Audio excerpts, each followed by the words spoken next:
Messieurs les présidents d'honneur, Mesdames, Messieurs les membres du bureau exécutif, Mesdames, Messieurs les membres du Conseil fédéral fraîchement élus, Mesdames, Messieurs les délégués, chers amis, il est de tradition que le nouveau président de la Fédération française de cyclisme clôture l'Assemblée générale élective par quelques mots.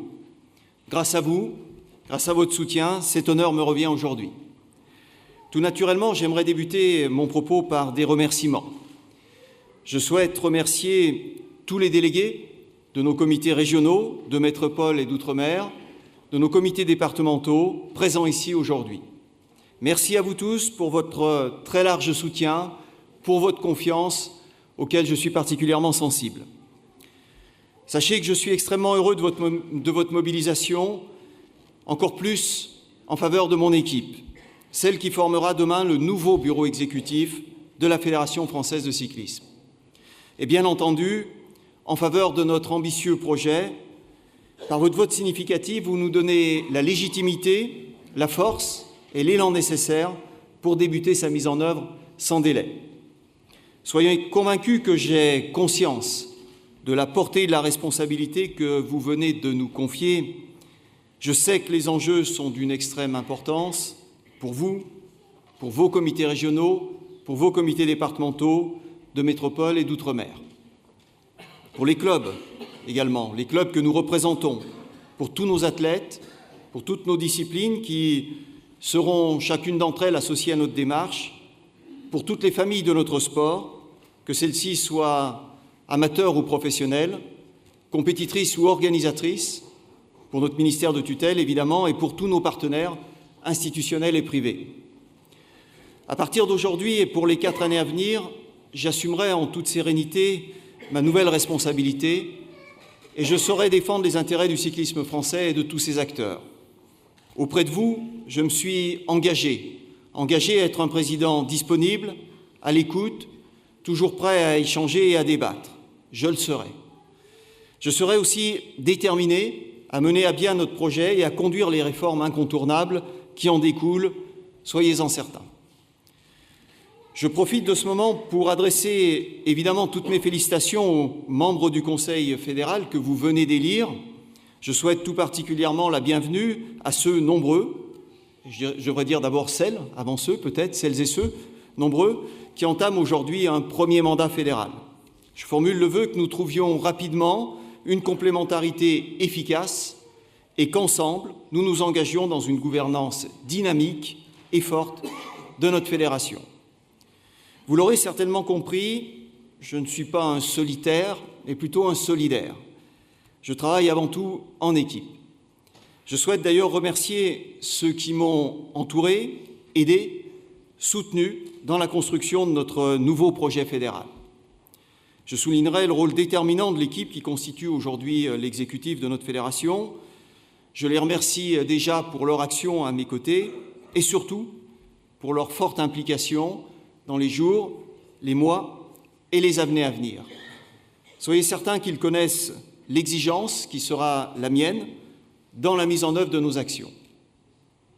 J'ai aussi une pensée particulière pour mes amis rhône-alpins qui m'ont apporté finalement la confiance nécessaire pour prétendre à cette nouvelle fonction. Et puis j'adresserai un remerciement plus personnel à mon employeur, le groupe Édu-Service, qui a su accepter mon projet associatif et adapter en conséquence mes fonctions et mon emploi du temps. Après les remerciements, naturellement, un hommage. Je souhaite rendre un hommage appuyé à toutes ces générations de dirigeants de clubs, de comités, de la fédération, qui, par leur travail, ont forgé notre sport et ont fait de la France la première nation de cyclisme. En particulier, je voudrais faire ressortir ici le talent des présidents de la Fédération française de cyclisme qui se sont succédés, comme en témoignent les apports de nos présidents d'honneur présents dans cette salle aujourd'hui.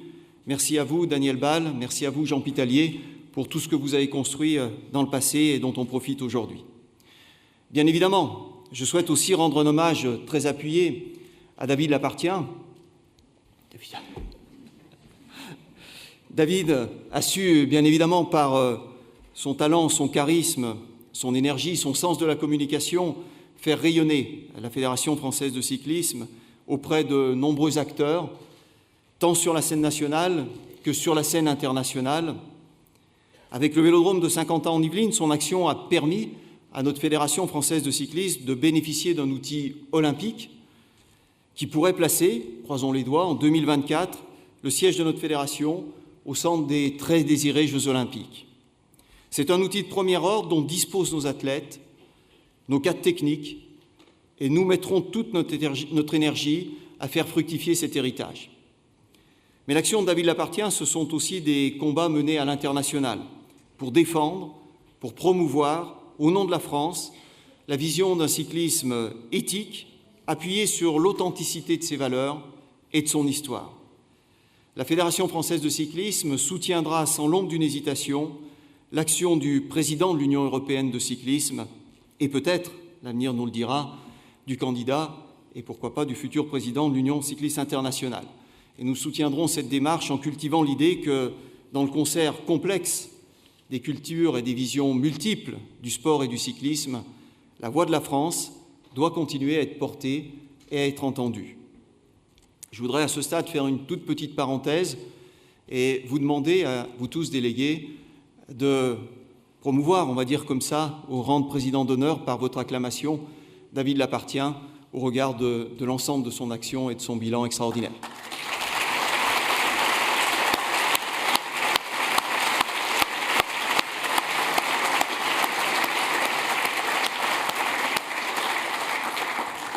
Merci beaucoup, David. À l'échelle nationale, nous apporterons bien entendu notre contribution à la défense et à la promotion du cyclisme français. C'est le sens de notre projet dont j'aimerais vous dire maintenant quelques mots.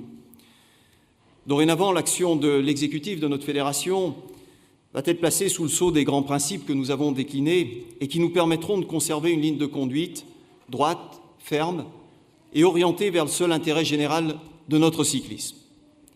Je souhaite en particulier que notre fédération se distingue par la qualité de son fédéralisme.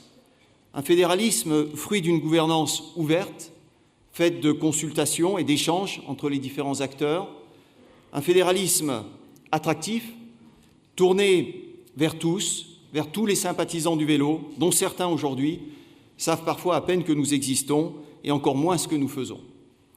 Je veux aussi que nous soyons irréprochables dans notre manière d'accompagner nos athlètes. Et pour les meilleurs d'entre eux, dans la construction de leur carrière vers le haut niveau. Nous avons sur ce point une responsabilité importante que j'assumerai pleinement en tant que président de la FFC. Je serai exigeant envers moi-même et j'attends de tout dirigeant et de tout cadre technique dans l'animation de la structure fédérale la même exigence, le même sens du service. Exigence, sens du service, réalisme, pragmatisme aussi. Réalisme d'abord, car nous ne devons pas perdre de vue ni les contraintes liées à la situation financière de notre fédération, ni l'impérieuse nécessité de moderniser en profondeur les outils de notre institution. La résolution de cette délicate équation ne peut pas être repoussée plus longtemps, nous ne la repousserons pas. Alors, bien entendu, montrer la lumière au bout du tunnel ne suffit pas, et il faut entrer rapidement dans le concret pour respecter les objectifs fixés. Pour cela, nous travaillerons avec pragmatisme. Ce pragmatisme s'exprimera dans l'organisation de la fédération et dans la conduite de notre projet. Notre organisation, qu'elle soit celle du siège fédéral, avec l'ensemble des salariés de la fédération, qu'elle soit celle de la direction technique nationale, avec l'ensemble des cadres d'État placés auprès de notre fédération ou de ses comités régionaux, ou qu'elle soit encore celle des organes animés par les élus de la fédération, notre organisation doit être optimisée et animée dans un souci d'efficacité et d'efficience permanente au service de notre projet. Cela supposera quelques changements dans les habitudes, dans la manière de travailler, quelques changements aussi sans doute dans la coordination de nos actions. La réticence au changement est une chose naturelle, humaine, mais vous connaissez aussi la formule populaire « on n'a rien sans rien ». Le changement que nous insufflerons devra être appréhendé comme une source d'évolution, de progrès. Chacun doit se convaincre qu'à l'image de nos athlètes, nous ne pourrons progresser que si nous acceptons un minimum de remise en cause. Vous pouvez compter sur une détermination sans faille de ma part pour provoquer ce changement dans le respect de chacun et en veillant à trouver une place dans notre dynamique à toutes les femmes et à tous les hommes de bonne volonté, prêts à faire profiter de leur énergie et de leurs compétences notre fédération. La priorité des priorités concerne pour moi le projet sportif. Nous avons à imaginer une structuration de la direction technique nationale capable de nous donner très rapidement des garanties sur des dossiers de fond, avec en premier lieu des réponses à apporter à nos besoins de formation. La Fédération française de cyclisme mérite d'être dotée d'un institut de formation qui englobe l'ensemble de nos besoins de transmission de compétences.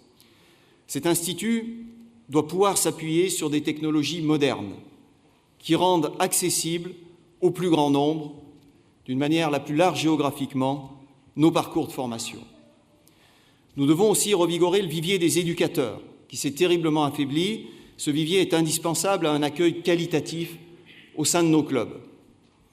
Au-delà, nous avons à imaginer comment créer une culture écrite de la transmission de nos savoir-faire techniques. Nous préparerons l'avenir et tous les champions de demain en nous organisant pour que la somme d'expériences accumulées par nos experts, tout en haut de la pyramide sportive, redescende de manière concrète et structurée jusque dans nos régions, jusque dans nos départements, jusque dans nos clubs. Notre projet sportif, c'est évidemment aussi et avant tout la performance de nos athlètes. Sur ce point, je veux que nous puissions imaginer agir dans différentes directions. D'abord, la concertation entre les structures de haut niveau, professionnelles ou non, qui abritent nos athlètes dans bon nombre de disciplines, et notre encadrement fédéral doit être conforté et systématisé, et ce, afin que la mutualisation de moyens soit possible et apporte un mieux-être à nos athlètes. Nous devons ensuite nous positionner sur la meilleure manière d'appréhender le management de nos compétiteurs. La société évolue, les attentes des jeunes sportifs aussi, elles changent, c'est naturel, c'est à nous de nous adapter. C'est à nous de faire en sorte que notre manière d'aborder ces collectifs de haut niveau soit la meilleure possible et permette d'optimiser la performance. Nous devons cela à nos athlètes. Ce sujet concerne au premier rang la fédération elle-même, avec l'activité piste qui est à demeure. Inutile de se voiler la face, nous avons là un vrai sujet avec une organisation qui reste à reconstruire et avec une difficulté certaine à associer autour du sprint les compétences qui sont celles exigées par cette discipline de pointe. Nous devons aussi construire une organisation et une répartition des rôles au sein de la direction technique nationale qui fasse en sorte que l'expérience acquise au contact du haut niveau soit mise au service de tous et en particulier de nos clubs. Là encore, il s'agira de faire disparaître au fil du temps cette césure qui est apparue progressivement entre la strate nationale et la strate régionale. Notre action passera naturellement, le calendrier en a décidé, par la désignation d'un sélectionneur de l'équipe de France sur route, en remplacement de Bernard Bourreau, dont il convient de souligner et saluer l'engagement au service de notre sport. Ce choix, comme je l'ai annoncé, je le ferai en étroite relation avec la Ligue nationale du cyclisme et son président, Marc Madiot. Le nouveau sélectionneur devra être reconnu pour ses qualités de manager, pour sa science de la course, et surtout, il devra être porteur d'une ambition forte, d'une ambition à la hauteur du talent de nos coureurs professionnels. Nous avons, je crois, le potentiel, grâce à une nouvelle génération, quel que soit le terrain, de présenter des équipes de France capables de conquérir des titres européens, des titres mondiaux. Nous devons l'affirmer, nous devrons l'assumer. Projet sportif donc, mais aussi modernisation de nos outils. Nous devons, dans les meilleurs délais, doter la Fédération française de cyclisme d'un schéma directeur pour son développement numérique. Cela conditionne aujourd'hui une partie importante de nos activités et, bien évidemment, la qualité des services que nous pourrons, à l'avenir, proposer à nos comités régionaux, à nos clubs et à nos licenciés. Sur ce point précis, nous devons faire entrer de plein pied notre fédération dans le XXIe siècle. Ces outils numériques devront nous aider à mieux communiquer, à mieux organiser la relation administrative entre tous les acteurs de la fédération et à mieux maîtriser notre gestion financière. C'est certes un investissement, mais si le projet est bien conduit, c'est aussi un levier important pour rationaliser nos activités et générer des économies de moyens. Avec des outils modernisés, nous serons beaucoup mieux armés pour nous attaquer à notre problématique de développement. Il nous revient de construire une stratégie marketing, il n'y a pas d'autre mot, suffisamment efficace pour nous permettre de séduire de nouveaux publics ce que j'appellerais aujourd'hui les sympathisants du vélo.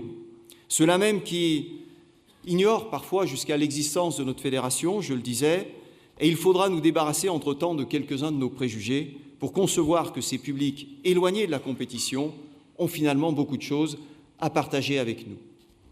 Soyons là aussi très réalistes, très pragmatiques. Seul un élargissement conséquent de notre base nous permettra de nous affranchir de nos difficultés financières et nous amènera à ce que la FFC soit plus largement reconnue pour l'intérêt qu'elle peut présenter. C'est un sujet sur lequel nous partagerons naturellement nos envies de développement avec des entreprises qui voient clairement le potentiel que peut représenter ce marché. Vivons cela comme une opportunité, sachons construire des partenariats intelligents, novateurs, assis sur des stratégies gagnant-gagnant. Ce nouvel horizon ne me fait pas oublier le travail de fond, celui qui est à la base même de nos activités et qui, jour après jour, par une animation réussie dans nos clubs, dans nos comités et à la fédération, doit assurer le bon fonctionnement de nos activités et conforter l'ensemble de nos actions. Ce travail de fond, nous l'organiserons en animant 6 plans majeurs qui se dérouleront tout au long de la mandature. Le plan fédéral de développement et d'animation, la plateforme fédérale de développement des services, le plan fédéral de performance, le plan fédéral de féminisation, le plan fédéral de formation et puis, bien sûr, très important, le plan fédéral de protection de la santé.